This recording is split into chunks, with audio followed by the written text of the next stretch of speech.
여러분, 지금 언론을 보니까 정경심에 대해서 검찰이 영장 청구를 할지 말지 조금 고심 중인 것 같습니다. 이렇게 고심하는 거 보니까 검찰이 정경심에 대한 소환 조사를 완전히 끝낸 것 같습니다. 본론에 들어가기 전에 이거 한번 살펴볼까요? 정경심이 처음에 검찰에 소환되었을 때 조사받던 도중에 귀가해버렸죠. 아프다면서 조서에 서명도 안 하고 그냥 가버렸습니다. 병원 핑계 대면서요. 그리고 두 번째 소환되었을 때 실제 조사 시간이 2시간 40분에 불과했다고 합니다. 그거 보고 제가 방송에서 이렇게 얘기했죠. 정경심 정도의 혐의 사실 정도면은 총 30시간 정도는 실제 조사를 해야 된다. 그게 정상적이다. 그런데 첫날에 몇 시간 조사받다가 그냥 가버리고 둘째 날에 2시간 40분 이렇게 한 거 보니까 총 한 8시간 9시간 이렇게 조사를 받았는데 그럼 나머지 20시간을 받아야 되니까 최소한 2번은 나와야 되지 않나 제가 이렇게 예상을 했습니다. 한 번 나와서 새벽까지 새벽 서너 시까지 받으면은 몰라도 그게 아니라면은 한 2번 정도, 그죠? 길게 한 번에 끝낼지 아니면 조금 나누어서 적당히 2번에 끝낼지 제가 그렇게 예상을 했었습니다. 그런데 실제 보니까 2번도 소환했죠. 제가 이런 얘기도 했었죠. 만에 하나 정경심이 끝까지 정상적으로 조사를 받을 상황이 아니라면 검찰이 그냥 정상인같이 조사하지는 않을 것이고 한번 불러서 그냥 대충 그냥 형식만 취하고 물증으로 기소할 것 같다. 이런 전망도 했었는데 그보다는 제가 먼저 30시간 정상적으로 채우는 부분을 먼저 얘기했었습니다. 오늘 보니까 조사는 다 끝난 것 같고 총 4번을 받았고요. 마지막 3회와 4회 조사 이 2번은 정상적으로 적당하게 조사를 받은 것 같습니다. 그래서 제가 언론에 나왔던 걸 가지고 한번 살펴봤습니다. 1회 조사 때에 한 6시간 정도 조사받다가 그냥 귀가했고요. 2회 조사 때는 불과 2시간 40분만 실제 조사를 받았다. 이렇게 나왔고요. 3회 조사 때에는 실제 조사 시간은 나오지 않았고 한 12시간 정도 조사받은 것으로 그렇게 언론에 나와 있습니다. 그리고 마지막에 조사받은 것이 한 8시간 40분 정도 실제 조사 시간이 나왔다고 합니다. 이걸 제가 다 합쳐보니까 어떻습니까? 총 29시간 20분이 나왔습니다. 와, 여러분. 이거 자화자찬 제가 하고 있는데요. 제가 예상한 30시간 거의 엇비슷하게 나오지 않았습니까? 이 정도면 저 쪽집게 인증 아닙니까? 자, 여러분 이런 거 아무것도 아니지만 이런 거 살펴보는 것이요. 좀 딱딱해 보일 수 있는 상황을 조금 더 관심 있고 집중해서 볼 수 있게 그렇게 만드는 면이 좀 있습니다. 자, 본론으로 들어가겠습니다. 여러분, 전쟁에서 장수가요. 선봉에 나선 장수가 칼을 딱 뽑았으면 어떻게 해야 됩니까? 적장을 제대로 처단해야 됩니다. 단도직입적으로 제가 말씀을 드리겠습니다. 검찰은 지금 정경심 여사에 대해서 영장 청구 여부를 고민한다고 언론에 나와 있는데 이거 무조건 영장 쳐야죠. 이번 사안은요. 지금 여론의 힘을 지금 검찰이 받고 있어요. 사실은. 검찰은 지금 이런 고민인 것 같습니다. 만약에 정경심에 대해서 영장을 청구했다가 기각이 되면요. 그때는 오히려 검찰이 여러 가지 책임론 그런 거에 휩싸여서 좀 부담 가지 않을까 이런 걱정을 하고 있을 것입니다. 그런데요. 만약에 검찰이 영장을 청구조차 하지 않는다. 그러면 어떻게 되겠습니까? 그러면 반대쪽 비난 그거 어떻게 감당할 겁니까? 응원하고 있는 우군마저 잃어버리는 것입니다. 그렇게 되면 더 감당이 안 돼요.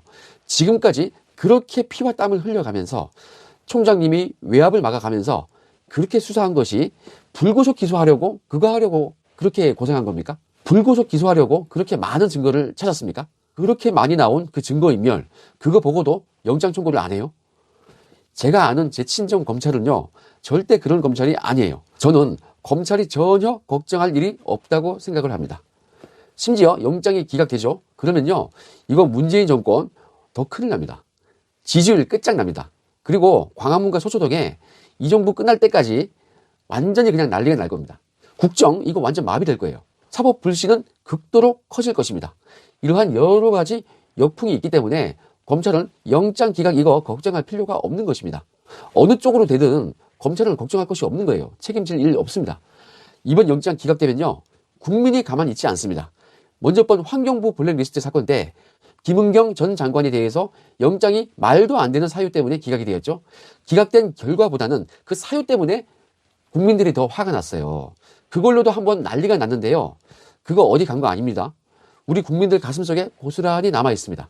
저희 국민들 기억력 좋습니다. 그 이후에 이번에 조국 동생에 대해서 영장이 기각되면서 이거 완전히 지금 불이 붙은 상태입니다. 지금요 초벌구이 되어 있습니다. 이거 만약에 이번에 또 기각되죠? 활활 타버립니다. 이 불이 붙은 심지에 휘발유 그냥 뿌리는 겁니다. 그런데 지금 정경심이 증거인멸을 한 것만 도대체 몇 번입니까? 컴퓨터 들고 나오고, 자택에서 컴퓨터 하드 바꾸고, 동장대 가서 뭐 들고 나오고, 누구 총장한테 전화해서 이렇게 해달라. 이게 지금 몇 번입니까? 이거요, 증거인멸 그냥 하고 있는 거잖아요. 지금도 조사하면서 마지막까지 부인했다고 그랬죠? 그러면 이 사람 증거인멸할 우려가 있는 거죠, 이거. 그런데 이거는 지금 너무 뻔한 거예요. 이거 기각을 한다? 예, 국민들 가만히 있지 않습니다. 그리고요, 정경심에 대해서 한 건은 이미 기소까지 되어 있죠? 그런 상태에서 더 많은 기소할 사안이 있습니다. 이거 증거를 인멸할 상황이에요, 지금. 그리고 행동도 그러했습니다. 그리고 지금 이미 기소된 거요. 그거 죄명 자체도 얼마나 치졸합니까? 문서 위조요. 여러분, 정경심 영장 기각되면요, 우리 국민들이 정말 가만히 있을 것 같습니까? 이거요, 좌파 우파 문제가 아니에요. 이거는 상식의 문제이고, 우리 국가의 사법 시스템 있죠? 이것이 지금 정상인지 건강한지 병들었는지 그거를 지금 이 사건으로 판단할 수 있는 것입니다. 지금 우리 사법 시스템이 시스템대로 움직이고 있는지 그거를 지금 판별할 수 있는 기준이 되는 상황입니다. 그러니까 검찰은 이제 영장 기각 이거 두려워할 필요가 없는 것입니다. 기각되더라도 우리 국민들은요, 아무도 비난하지 않습니다. 청와대만 비난하겠죠. 그거 우리 국민들이 지켜준다니까요. 국민들이 알아서 다 해줍니다. 지금은 상황이 완전히 다른 거예요. 이거 영장이 기각되면요, 나라가 뒤집어질 것입니다. 우리 국민들요, 더는 못 참습니다. 검찰은 영장 청구를 해서 영장을 발부받든 기각이 되든 어느 쪽이든 잃을 것이 없습니다. 그런데 영장을 청구조차 안 해요? 이러면 난리가 나죠. 그런데 여러분, 걱정하지 마십시오. 지금 이 사건의 주포, 특수 2부의 평검사들 있죠? 어떨 것 같습니까? 이 고생했던 평검사들요. 그냥 무조건 영장 치자고 하는 거예요, 이분들은. 제가 그걸 잘 압니다. 평검사들은 무조건 고입니다, 고. 전쟁에서 한창 지금 전쟁 중인 장수들이 있는데, 이 장수들은요, 앞만 보고 달리기 위해서 나온 겁니다. 칼을 뺐어요. 그런데 후퇴하라. 아니, 지고 있지도 않은데 후퇴를 왜 해요? 지금 딱 그런 상황인 것입니다. 삼국지 보면요, 제갈공명이 몇 차 정벌대인지 모르겠는데 기산이라는 곳에 가서 조조의 위나라와 다툴 때요, 싸울 때요, 한참 기세등등하게 잘 하고 있는데 갑자기 본진에서 후퇴 명령이 왔어요. 그 딱 가보니까 유비의 못난 아들 유선이가 뭐라고 그럽니까? 아, 그냥 형 보고 싶어서 불렀어. 이렇게 얘기해서 제갈공명이 뻥 쪘죠. 지금요, 지금 영장 청구 이거 안 하고 불러드리면요, 이거 딱 유선되는 거예요. 저는 그렇게 생각합니다. 검찰은 지금 제 이런 얘기에도 부담 가질 필요가 전혀 없는 게요, 국민들이 지지한다니까요. 설령 기각이 돼도 검찰을 보호하고 기각을 한 법원과 그리고 정부를 요구를 합니다. 광화문 집회 이거요, 서초동 집회로 오히려 바뀔 겁니다. 정말 이거 괜찮습니다. 저는 그렇게 판단이 됩니다. 이번에 영장 청구 안 하면요, 검찰이 존재 의의가 없는 거예요. 이거 무조건 고합니다. 저는 제 친정 특수부가 그런 곳이라고 생각합니다. 저는 예전에 저도 특수 2부에서 잠깐 있었습니다. 한 몇 개월 정도 파견으로 있었는데요. 뭐 특수부가 뭐 파견이고 정직원이고 사실상 그 필요가 없어요. 수사하면 됐지 뭐가 중요해요. 제가 대검 중수부 본발령 받기 직전에 한 몇 개월 정도 파견으로 일을 했었어요. 그때 특수 2부에서 2006년도에 그 유명한 윤상림 그 법조 브로커 사건, 그 사건 하나 했고, 메이저 건설업체 뭐 배임 사건 이거 하나 하고 2개 정도 깔끔하게 수사 성공시키고 중수부로 간 적이 있었습니다. 그래서 제가 그때 정말 열심히 일을 했고 수사도 성공이 되었기 때문에 그 좋은 기억이 지금 특수 2부에 남아 있습니다. 그래서 제가 지금 더 애착이 갑니다. 자, 특수부는요, 특수 1부든 2부든 3부든 특수부예요. 칼을 뺐으면 싸움에서 이기고 와야 됩니다. 이거는 당연한 것이고 저의 바람이기도 하죠. 그런데 만에 하나 검찰이 정말 고도의 정말 중요한 결단을 내려서 영장 청구를 안 한다? 그게 만약에 악의가 아니고 선이다, 그리고 정말 이유가 있다, 그러면 여러분 뭐겠습니까? 제가 한번 얘기했습니다. 그러면 우리에게 선물이 있다고 그랬죠. 정경심 영장 청구 안 해도 우리에게 선물이 있다. 만약에 정경심을 영장 청구한다, 그러면 정경심 보내고 조국까지 가는 거예요. 그런데 만약에 정경심을 아예 영장 청구를 안 해요? 수사 의지는 있는데 그럼 뭡니까? 우리에게 선물이 있는 거예요. 조국입니다. 조국 네가 다 책임져라, 이거죠. 그러니까 여러분, 정경심 치고 조국 치고 이럴 수도 있는데 아예 그냥 조국 네가 다 책임져 이럴 수도 있다, 이런 말입니다. 일단은 정경심이 너무 괘씸하죠. 우리 국민들은 검찰이 지금 정경심에 대해서 우리 국민들이 가지고 있는 마음속의 공분, 울분을 검찰이 한번 풀어달라. 조금 그런 바람인 거죠. 그런데 만에 하나 정말 조국 하나만을 제대로 노리고 거기를 꼬린시킬 수 있다. 그러면 다 용서가 됩니다. 환영할 수도 있고요. 어떻습니까, 여러분? 그러니까 제가 처음부터 뭐라고 얘기했습니까? 긍정적으로 생각을 해야 안 될 것도 되고 될 것도 더 잘 된다. 제가 이런 얘기 하지 않았습니까? 우리 검찰 믿자 그랬죠? 믿어 봅시다, 우리. 어떤 일이 일어나더라도 우리 지금 우리 마지막 보루가 검찰 아닙니까, 지금? 우리 한번 신뢰를 주고 응원을 한번 해 주시죠. 아무튼 검찰이 선의로 깊은 뜻이 있어서 정경심에 대해서 영장을 청구 안 한다. 또는 영장을 청구했는데 기각이 됐다. 여러분 가만히 있을 겁니까? 가만히 있으면 안 돼요. 우리가 평소에는 차분하고 이성적이고 전략적인 것이 참 현명하죠. 그런데 여러분, 우리가 분노를 할 상황에서는 분노를 꼭 해야 합니다. 우리가 이제는 검찰을 지켜줘야 합니다. 그러면 됩니다. 그러면 정말 잘 풀리는 거예요. 여러분, 지금 민주주의를 가장한 역대급 정부, 문재인 정부요. 언론을 장악한 이 문재인 정부요. 통계청장이 사실대로 통계냈다고 해서 갈아치웠던 이 문재인 정부요. 그들이 지금 최후의 보루인 검찰마저 장악하려고 지금 별수를 다 쓰고 있습니다. 검찰 특수부에서 수사받는 조국이가 검찰 특수부를 힘을 빼겠다고 합니다. 축소시키겠다고 작정을 했습니다. 법무부와 검찰이 합의를 해버렸습니다.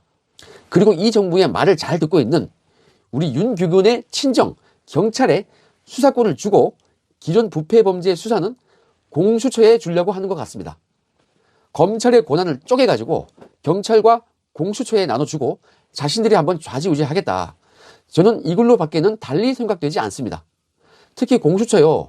민변 출신 변호사들로 쫙 앉히겠죠? 아니 뭐 조국이 법무부 장관 하는데 공수처에 누굴 앉히겠습니까? 이 정부가. 여러분, 문재인 정부가 검찰 장악까지 성공하면 이거 어떻게 됩니까? 우리나라는요. 민주주의를 가장한 완전한 독재주의가 완성이 되는 것입니다. 이렇게 되면요.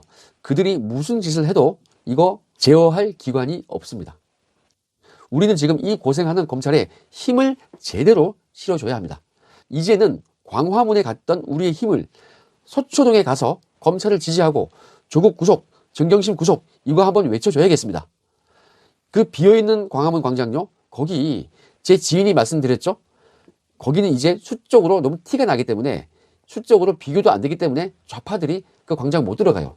우리가 서초동으로 가서 조국과 정경심 구속 이거 외쳐야 됩니다. 우리가 검찰 등을 한번 밀어줘야 됩니다. 윤석열 총장님 외롭지 않게 손편지도 더욱 많이 써드리고요. 우리 가만히 있지 말고 그저 서초동으로 찾아가서 지지를 한번 합시다. 이렇게 제가 간청을 드립니다. 지금 조국과 정경심이 기어이 우리를 비웃는 모습 그거 한번 지켜봐야겠습니까? 아이고 저 붕어 개구리 가재들 야 이렇게 용 흉내 내는 거 우리가 봐야겠습니까? 저는 못 봐주겠습니다. 정의가 살아있음을 검찰과 우리가 한번 보여줘야 됩니다. 최근에 용의 가문이라고 조국의 동생 그 건달 출신으로 소문나 있죠. 그 조국의 동생이 2억이나 먹고도 구속영장이 기각이 됐습니다. 꾀병까지 부리다가 걸리고 영장 심사 그거 포기하고 그런데도 기각이 됐습니다. 역대급이죠. 우리 더 이상 이런 꼴 볼 수가 없습니다. 법과 양심이 아닌 법과 이념에 의해서 영장이 기각되는 이런 상황을 우리는 다시 보지 않았으면 좋겠습니다. 윤규근은 5천만 원만 먹고도 구속되었는데 조국 동생은 2억이나 먹고 기각되었다. 이게 말이 됩니까? 여러분 제 말에 동의하십니까? 그러면 우리 행동하는 우파들이 모여서 서초동으로 한번 갑시다. 그리고 대검찰청 윤석열 총장님에게 또 서울중앙지검 특수 2부 형사 3부 여기 검사님 수사관님 그리고 수사팀 일동에게 격려의 손편지 이거 한 번 더 써드리시죠. 여러분 이제 결말을 맺으려고 합니다. 오늘 방송의 요지는요. 검찰은 영장 기각 두려워하지 말고 무조건 영장을 청구해서 정의가 무엇인지 한번 보여달라. 정경심이 아니면 누구를 구속시키겠습니까? 조국 빼고요. 만약에 정경심 영장 기각이 되더라도 대단한 역풍이 부니까 우리도 가만히 있지는 않는다. 그리고 우리를 지지하는 국민만 믿고